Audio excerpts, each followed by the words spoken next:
Bapak, Ibu, Saudara-saudari, adik-adik, para sahabat Yesus di Paroki Santo Yosef Medari dan di Stasi Santo Thomas Seyegan, dan juga para sahabat Yesus dimanapun Anda berada. Salam sehat, semangat selalu, berkah dalam. Kembali kita akan belajar ilmu sejati pada hari Minggu, tanggal 13 Juni tahun 2021, hari Minggu biasa yang ke-11. Kita mengawali belajar ilmu sejati kita dengan berdoa dalam nama Bapa, Putra, dan Roh Kudus. Amin. Ya Allah, Engkaulah kekuatan bagi semua orang yang berharap kepadamu. Dengarkanlah permohonan kami, karena tanpa Dikau kami yang lemah ini tak sanggup melakukan apapun. Bantulah kami dengan rahmat-Mu, agar dalam melaksanakan perintah-perintah-Mu, kami menyukakan hati-Mu dalam niat yang baik dan dalam tindakan. Dengan pengantaraan Tuhan kami Yesus Kristus Putra-Mu, yang hidup dan berkuasa bersama Dikau dalam persatuan Roh Kudus, Allah sepanjang segala masa. Amin. Para sahabat Yesus terkasih, kita akan belajar ilmu sejati dari Injil Yesus Kristus menurut Santo Markus, bab 4 ayat 26 sampai dengan 34. Sekali peristiwa Yesus mengajar di hadapan orang banyak, katanya, "Beginilah hal kerajaan Allah. Kerajaan Allah itu seumpama orang yang menaburkan benih di tanah. Malam hari ia tidur, siang hari ia bangun, dan benih itu mengeluarkan tunas, dan tunas itu makin tinggi. Bagaimana terjadinya, orang itu tidak tahu.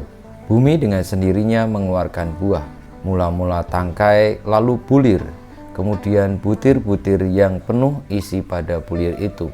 Apabila buah itu sudah cukup masak, orang itu segera menyabit, sebab musim menuai sudah tiba." Yesus berkata lagi, "Dengan apa hendaknya kita bandingkan kerajaan Allah itu? Atau dengan perumpamaan manakah kita hendak menggambarkannya? Hal kerajaan itu seumpama biji sesawi yang ditaburkan di tanah. Memang biji itu yang paling kecil di antara segala jenis benih yang ada di bumi. Tetapi apabila ditaburkan, ia tumbuh dan menjadi lebih besar daripada segala sayuran yang lain dan mengeluarkan cabang-cabang yang besar, sehingga burung-burung di udara dapat bersarang dalam naungannya."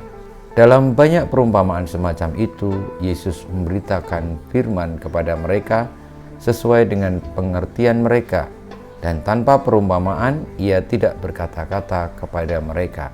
Tetapi kepada murid-muridnya, ia menguraikan segala sesuatu secara tersendiri. Demikianlah Injil Tuhan kita, terpujilah Kristus.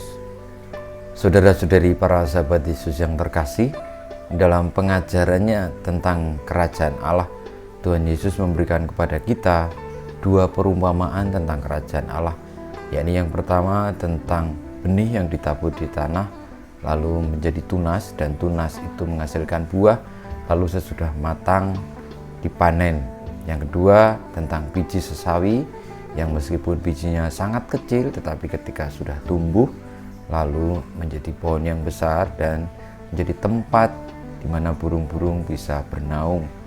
Itulah memang gambaran kerajaan Allah yang sungguh-sungguh memberi makna, memberi daya hidup. Meskipun tidak tampak, meskipun kecil, meskipun sederhana dan tidak dilihat orang, namun kerajaan Allah itu berdaya dan bermakna. Semoga hidup kita selalu di dalam kerajaan Allah dan mewartakannya dengan menjadi berdaya dan bermakna bagi kehidupan sesama dan semesta. Kita mohon berkat Tuhan, kemuliaan kepada Bapa dan Putra dan Roh Kudus, seperti pada permulaan, sekarang, selalu, dan panjang segala abad. Amin. Ya Yesus, jadikanlah hati kami seperti hati-Mu.